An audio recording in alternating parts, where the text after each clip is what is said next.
now time for the Mike Wagner Show, powered by Sonic Web Studios. Visit online at sonicwebstudios.com for all your needs. The Mike Wagner Show can be heard on Spreaker, Spotify, iHeartRadio, YouTube, iTunes, Anchor FM, Radio Public, and the MikeWagnerShow.com. Mike brings you great guests and interesting people from all across the globe. So sit back, relax, and enjoy another great episode of the Mike Wagner Show.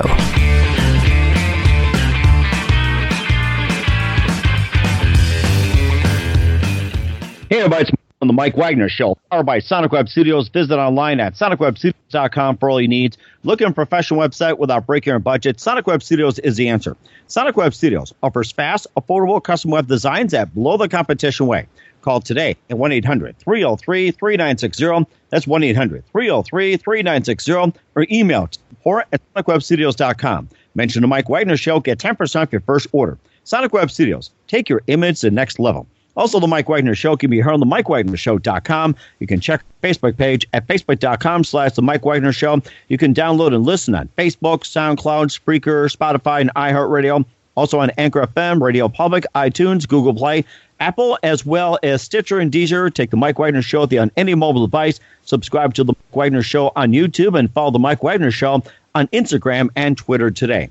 We're here with a wonderful gentleman from Austin, Texas, who just has a very unique sound, and he's kind of like on top of the world. He's the president of Sky Titan Media and musician, and has a group called Strings of Atlas, and he's got a new album coming out soon called Chords of Eve, and a lot of experience, Ground Zero, Texas, So Far From Home, Atomic Girls and everything else, and loves to live in a better world. And he just has a really unique story telling about his roots, where he came from, and how he got the name, and just significant events which made him as he is today. So live, ladies and gentlemen, from beautiful Austin, Texas, the Titan of all Texas, Atlas Cage. Atlas, good morning, good afternoon, good evening. Thanks for joining us today. Mike, how you doing? Thanks for having me on, man. Hey, I'm doing great. So Atlas, you're president of Sky Titan Media. You're also a musician, and you're from Austin, Texas, and you've got a new album that's going to be coming out soon called Chords of Eve, and you also put out Ground Zero, Texas, So Far From Home, Atomic Girls, and more. And you kind of drive yourself as part beat poet, part rock and roll, full-time wandering soul, and just unique, like with urban rock, hard rock, and just a unique blend of just about everything. And also you've had a couple of significant events. And before we get into all of that, tell us how it got started. Oh, man, how it got started. Years and years ago, I've always been into rock and roll. My mom's kind of been the influence on me on that. And when I was in elementary school, she had gotten me an acoustic guitar, because I just wanted to learn guitar so badly. And I remember the first time I played it, I was like, why doesn't this sound the same? This doesn't sound like, this isn't Hendrix or Black Sabbath. What is this? And I put the guitar in a closet and I didn't play it again for years. I went to the typical things of going into orchestra in middle school, and it was fun, but it wasn't really for me. And it wasn't until high school where I got my first actual electric guitar. And that was the moment where I was like, yeah, this is what I'm going to do for the rest of my life. And it kind of just went from there. I started in high school in a metal band. What was it called? Megaton and we were just loud death metal, crazy kids having fun with it. No one knew what to do with it. And as that, started to progress, I started learning a bit more about guitar and learned how to play bass. And then I got into college and learned about production, met some people who did hip hop and started working with them. And I scored a couple of student films and did a couple of short films of my own. And it just kept going. Wow, that's amazing. Where did you go to school at? I went to UTEP in El Paso, and I started in New Mexico State. And then after college there, I interned at a place called the Sonic Ranch in Tornillo, Texas. And that was where I met the head engineer there, Charles Godfrey. He and we've been friends ever since now. This is going on, I guess, probably about 12 years. And we just continue to work on music together. He's been helping me really hone my sound with Strings of Atlas. That's kind of been my long-term project. And actually, you were mentioning it earlier, Chords of Eve is a futuristic trip hop project that's going to be coming out on Sky Titan Media's releases. Wow, we've been hearing a lot about that and looking forward to it. And how did you come up with the name Strings of Atlas? And what is the meaning behind Strings of Atlas? And how did you come up with the name? Strings of Atlas, it's funny. A lot of people think that it's because I play so many stringed instruments that it was just kind of the gag on it. But really, I kind of came up with that after the first song I had written. I realized I was kind of really, it was things that tugged at my heart a bit, and it was the heartstrings of Atlas. You know, everything I was writing was a bit more personal than I was used to, especially in doing things like death metal, where you're writing about zombies and vampires attacking people, and it was more of a show and an act there, whereas Strings of Atlas kind of became a bit more heartfelt and more of like me wanting to show what I had been through and kind of relate to people who are either going through something like that or, you know, would start to go through something like that, and kind of let them feel what I felt and know that they're not doing it by themselves and that they're not the first ones who have done it or go through it. Mm-hmm. That sounds amazing as well, too. And who are some of your favorite artists and singers and musicians growing up? Oh, man, favorites. There are so many on that. I would say one of my biggest influences when I started was probably Rob Zombie, who my mom liked the music, I liked the music, and we just got a big kick out of it. And I actually met him a few years ago briefly, and it was this moment where we kind of bumped into each other. He kind of looked at me and just gave me a nod. He's like, "How you doing?" I was like, "Hey," and that was it. I was just like, "You're the best. You're the best." And I mean, a lot of rock musicians were big influences on me, and then hip hop as I started to get a little bit more into that. Monster Magnet, which is a band not a lot of folks have heard about, but that was honestly probably the defining moment in me in picking the style that I was doing for Strings of Atlas, was listening to Monster Magnet and being like, these guys get it. They get me. So I always kind of go back to that. I'm like, when people say, what's the first band that really influenced this style? I'm like, it was Monster Magnet. Even though it probably sounds nothing like them, I'm like, yeah, they were the ones that really got me into this and really kind of inspired me to write. It sounds like it too, and Audioslave was also a part of influences as well as Royal Blood, and give us a little story behind that.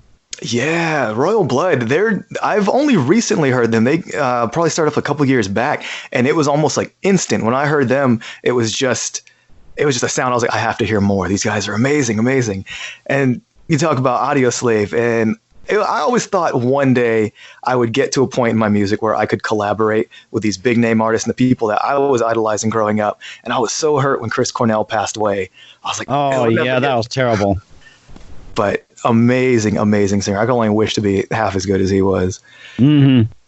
Yeah, it sounds like it as well, too. And, of course, we'll talk about some of your works as well, too, and some appearances. And you also had a little bit of appearances in short films. We'll talk about that. You listen to The Mike Wagner Show at themikewagnershow.com, powered by Sonic Web Studios. Visit online at sonicwebstudios.com for all your needs. Looking for a professional website without breaking your budget? Sonic Web Studios is the answer. Sonic Web Studios offers fast, affordable custom web designs at below the competition way.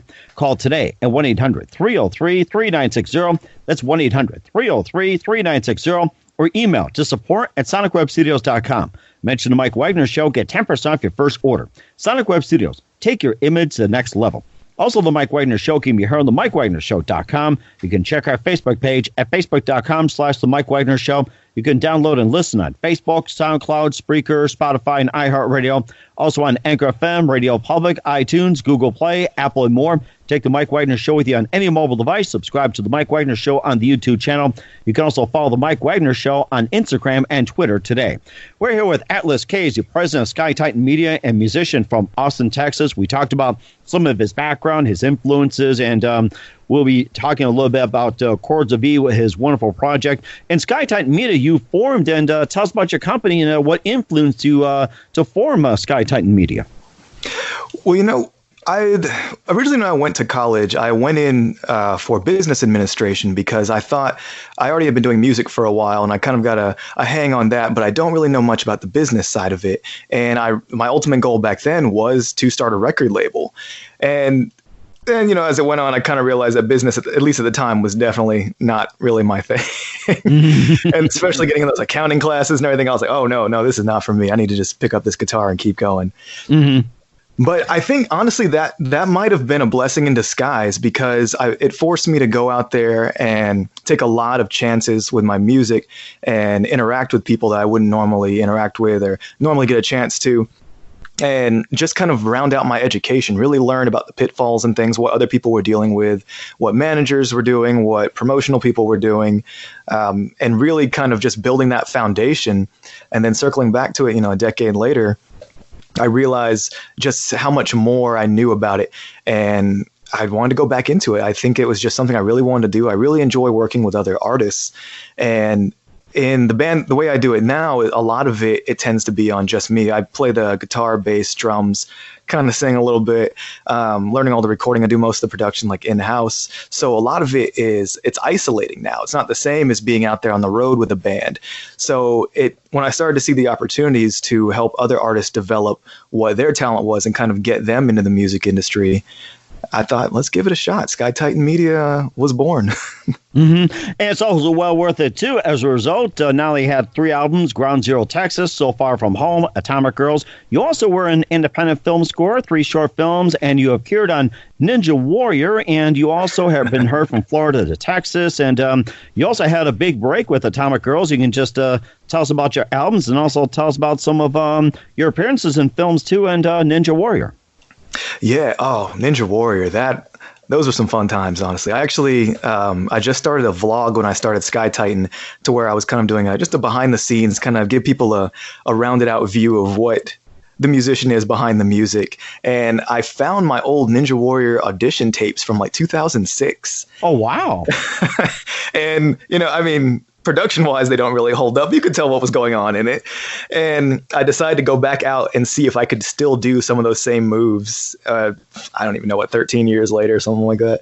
And I could do 90% of them still. So I was happy about that. I did not. I left out the part of how winded I was after them. I was like, cut the camera. It's all right. Well, something next time we have you on, maybe you can demonstrate some moves for us. We're on video and everything else. You could also dress up and put on some moves for us. I'd love to see you do something like that. Yeah, for sure. Well, in that same vein, I actually have started a wrestling career too, a pro wrestling. A very indie group, but I've been doing that for about a year and a half, and we do quarterly shows, and I'm right there jumping off the top rope. I'm doing it. And you call yourselves the PWR, Party World Wrestling. So how'd you get involved with wrestling in the first place? I've always been a long time fan of pro wrestling ever since I was a kid. And, everyone kind of had those dreams of, when I grow up, I'm going to be this wrestler, I'm going to do these things. And then you get into the real world and it doesn't really work out that way. But my fiance, actually, she introduced me to one of the wrestlers there as a friend of hers. And I was like, how can I barter my way into this? I'm like, what if I did some of the theme songs for you guys? Would you teach me how to wrestle? And they were like, sure, show up to the school. And I thought they were joking, honestly, but I showed up, and sure enough, day one, they were like, all right, let's get in the ring and start working on it. And we started training. And about a year later, I started actually doing matches in it and getting to wrestle. And it's been going well ever since. We got a match coming up in March. And yeah, it's fun. It's a lot of fun. It's not something I expected to get into in my 30s. Mm-hmm. And you definitely feel it when you hit that mat. A lot of people think it's a trampoline, but it is not. It is definitely not. Well, we're looking forward to seeing you on the circuit as well, too. And where will you be touring with the pro wrestling circuit, the PWR? Most of our shows are in Austin. The majority of our gigs come out of here. On occasion, we'll do shows around. We did one in Houston last year, and sometimes we'll do them in San Antonio and Dallas. But for the most part, they're all Austin-based as opposed to a touring indie circuit. Okay. All right. And also, too, who are some of your favorite pro wrestlers growing up? Oh, man. Number one, Jeff Hardy. Of the Hardy Boys, he was my absolute favorite. He's the one I try to emulate now, honestly, just because everything he did just kind of blew my mind. It was like he was always pushing the envelope on these new and kind of risky moves, which of course, makes like my fiance and my mother very nervous. Every time I talk about it, they're like, don't try that. No going through tables. Don't do that. But don't try this at home. Yeah, absolutely. Yeah. Don't. But he was my absolute favorite. But of course, there's, The Rock, Stone Cold, Undertaker, all the ones that I don't think there was anyone who was watching wrestling at the time that wasn't impacted by them. And of course, I remember some of the days wrestling too is with my sisters, later my pets, my friends. And if I tried to wrestle one day, I'd probably get pinned in 1 second or less. I try to wrestle people now and they're like, no, we're not doing that. We're not doing that. Well, I could see why too. And maybe in your shows, maybe you can get people to wrestle too, in case just to let off some energy instead of a mosh pit, have like a wrestling pit or something. There you go. And of course, talking about, your stage presence and everything else too. You've been in a few films. And of course, we did talk about Ninja Warrior. And tell us about some of the films you and your music has been in. Yeah. So film was kind of a new thing to me that I got introduced to in college. There was a creative writing class that I was doing, and a buddy of mine, he had written a script, and there were just some pieces missing, and he was struggling with it, and he's like, we should just work on this. He's like, show me what ideas you have. And we came up, I think it was called Skin Deep, and we did this short little, it was maybe a 6-minute film we got to do there at the school, and we just got just such a great reaction to it. And I mean, of course, going back and looking at it, there's so many things you want to pick apart at it as the creator on it. You're like, oh, we should have done this different and done this and done this. But honestly, at the time, people were just so into it and so supportive of it. We gave it a shot and did a few more. I think the longest of the short films, if that makes any sense, that we did was 45 minutes. It was the Edison Bomb. And that was kind of a post-apocalyptic, futuristic-based thing where this underground group is kind of trying to dethrone the government that's taking over everyone's lives. And it was a ton of fun to do. And I mean, so much work. We were on that, 12 hours a day for weeks and weeks just trying to get this stuff recorded and then actually doing the editing and then going back and doing the scoring. But that was really one that kind of opened my eyes up on how scoring a film is different than writing a song. Mm-hmm, mm-hmm. And of course, and what's the difference from your aspect of it? I think when you're writing a song, at least for me, when I'm writing a track, I kind of imagine a scenario in my head and then write a song that I feel would fit that if it were to happen. But when you're actually scoring a film, the film's already made and you're trying to just kind of enhance what's happening there. You're not trying to write a full-on, power ballad to go through it, but maybe you just want a little bit of guitar here or just a little bit of piano there or something to kind of heighten it. And you don't want to write a standalone piece. You want to write something that accompanies that and really makes it like an encompassing experience. And that's where I started to learn really what you were doing there in terms of scoring for something else like that. Mm-hmm. And how do you like scoring? I like it a lot. I got a chance to do Foley Art for a few of them too, which that was something never occurred to me. And it lets you do a lot creatively to make a sound that doesn't seem like it's very creative. Mm-hmm.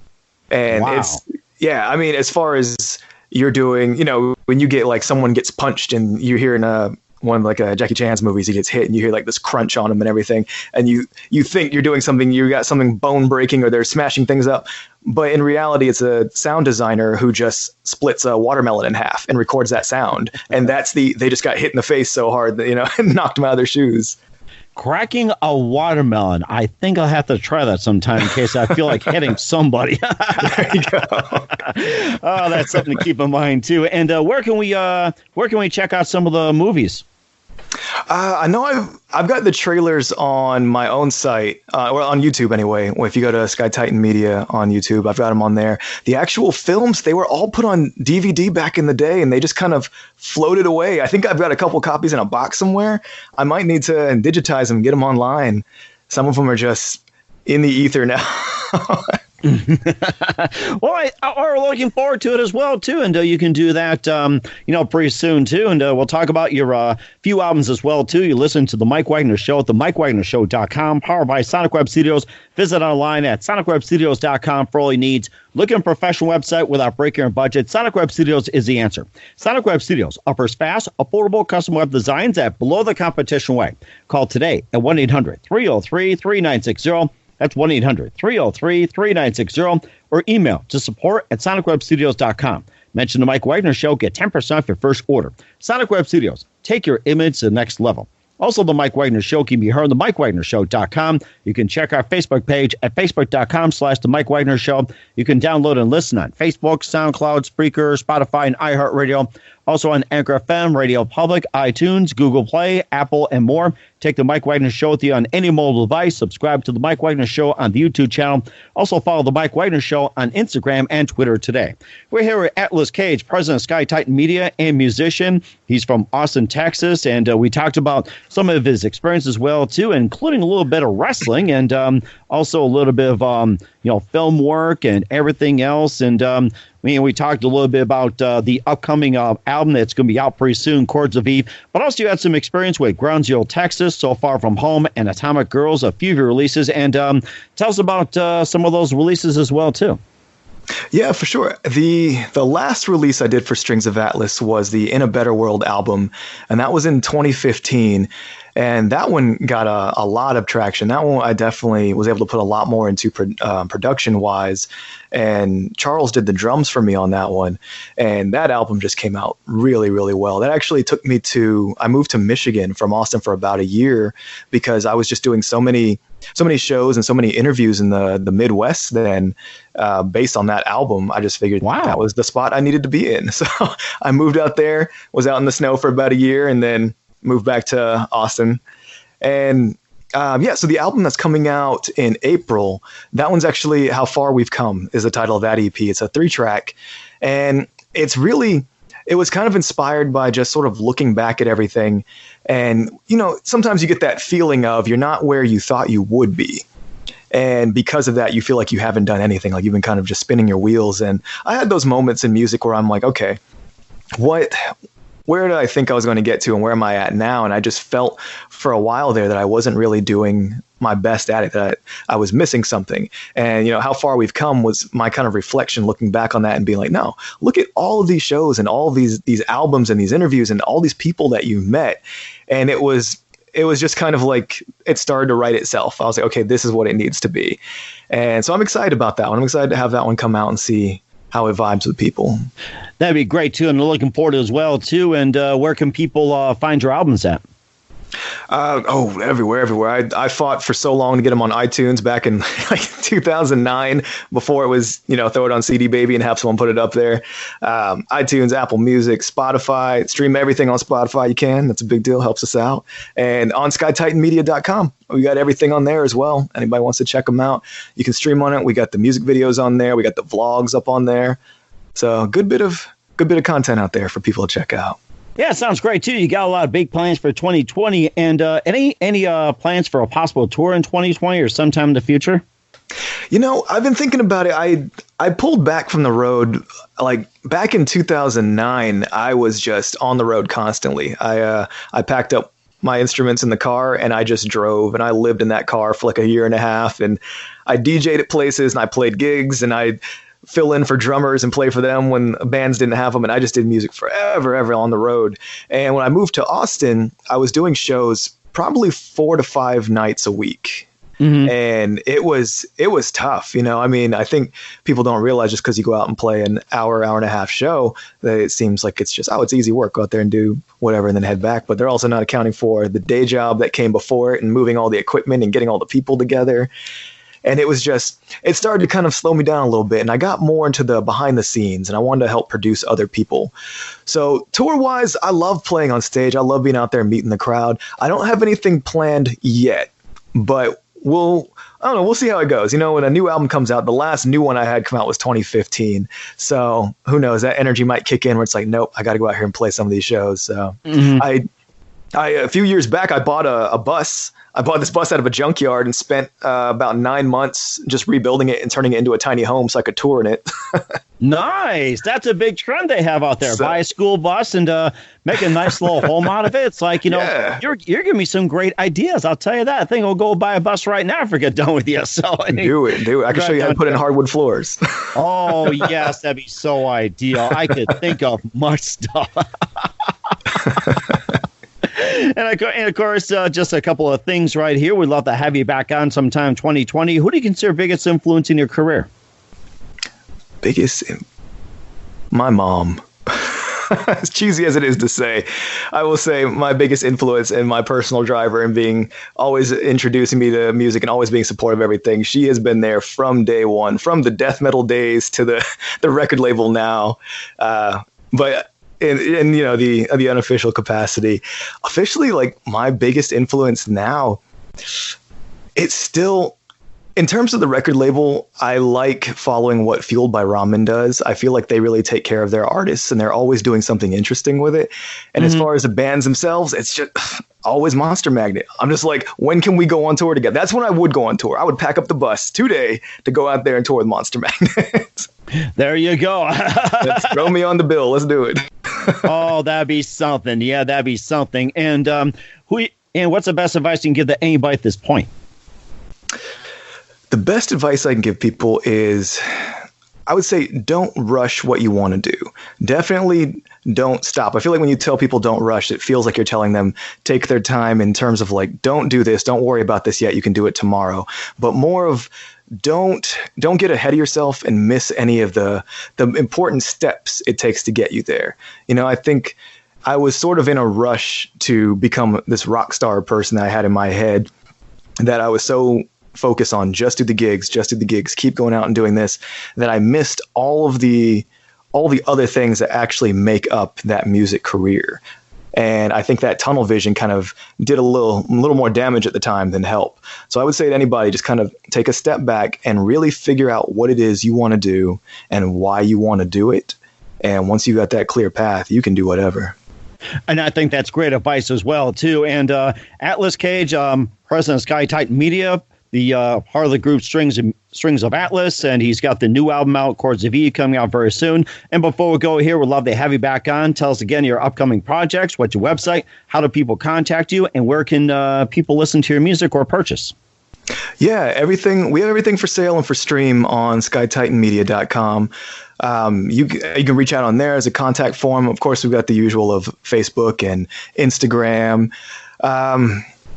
Yeah, we're trying to get a lot of it. Most of the items are on streaming as well. So like on Spotify and Pandora, which Pandora was a big goal for me. That one, when I got that, I remember getting that message on my birthday that after, I think it was like 8.5 months, that was on there. So that was very exciting. So you can stream that. And yeah, and the future albums, that's where they're going to go. I'm going to have them all up on there, get them all to your general platforms, and they can check out the vlog as well. That's another big one that's been exciting. Every week we're putting out a new video of just behind the scenes and what we do as people as opposed to just the music. That sounds great. Atlas Cage from Strings of Atlas, president of Sky Titan Media. Atlas, thank you very much. You've been fantastic. Looking forward to having you again soon. And do us a favor, keep us up to date. We'd love to have you back. Yeah, absolutely. Thanks for listening to The Mike Wagner Show, powered by Sonic Web Studios. Visit online at sonicwebstudios.com for all your needs. The Mike Wagner Show can be heard on Spreaker, Spotify, iHeartRadio, iTunes, YouTube, Anchor FM, Radio Public, and themikewagnershow.com. Please support our program with your donations at themikewagnershow.com. Join us again next time for another great episode of The Mike Wagner Show.